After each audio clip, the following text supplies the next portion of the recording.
It's my pleasure today to be talking to Bob Klein, the principal author of Proposition 71, the bond measure that established the California Institute of Regenerative Medicine, the state funding agency for stem cell research. Welcome, Bob. It's great to talk to you. Well, thank you. It's a privilege to be here. You have spent a lot of the last several years chairing the Independent Citizens Oversight Committee of the California Institute of Regenerative Medicine, but you also have a day job. You're an attorney, a lawyer, and you develop affordable housing. How does someone in that profession learn about stem cells?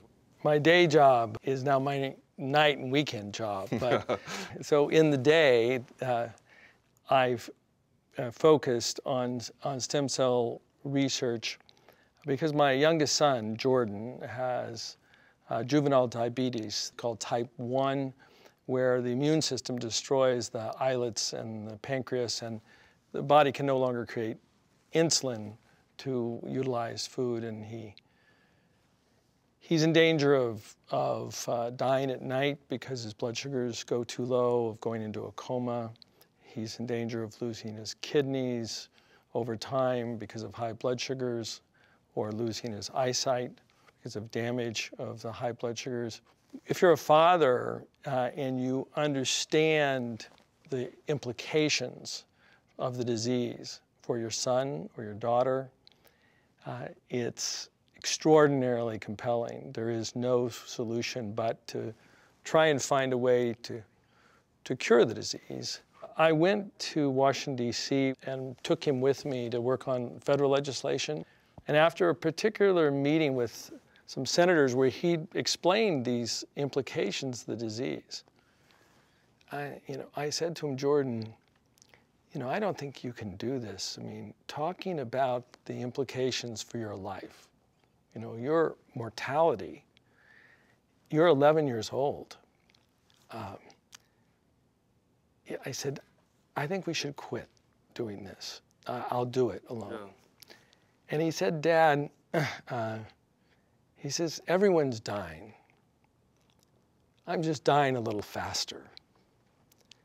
So when you hear an 11-year-old really tell you how they think about a chronic disease that's eating away at their life,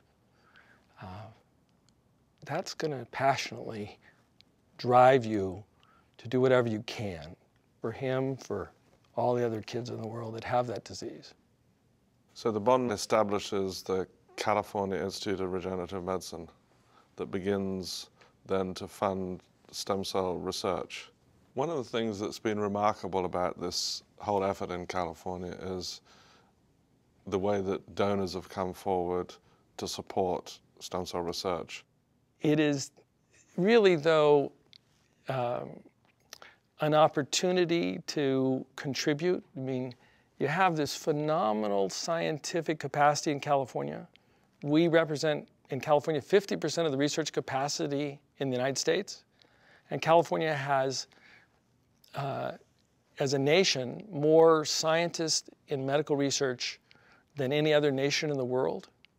So when you realize the potential to change the future of human suffering, you keep overcoming these limitations that in your normal life would stop you cold. Stem cell research also comes with some controversy. Some in society believe that using an embryo that is to be discarded to create stem cells is wrong. There are 20 states where there are movements to declare that life begins at the moment an egg is fertilized, even if it's going to be thrown out as excess from an in vitro fertilization clinic. And the people that are there believe strongly in their positions. I respect their positions. But California has seized the day, and they have a unique opportunity to change the future of human suffering. And we in California are carrying the torch. And our scientists have made magnificent progress, but we need to support them. The passage of Proposition 71 and the creation of CIRM, people will look back on as an historic event in California's history and the history of the world in terms of supporting stem cell research. I believed it saved stem cell research at a critical point in the history of the field. Thank you for all your efforts. Your dedication to this, I think, will have a tremendous impact. We, the scientists, I know, are very grateful, and I think the patients are too. Your child may not have diabetes, and your wife may not have breast cancer, but over our lifetime, every one of us is one phone call away from a tragedy for a member of our family or a diagnosis of chronic disease for ourselves. So we're all in this together, every one of us. This is our future.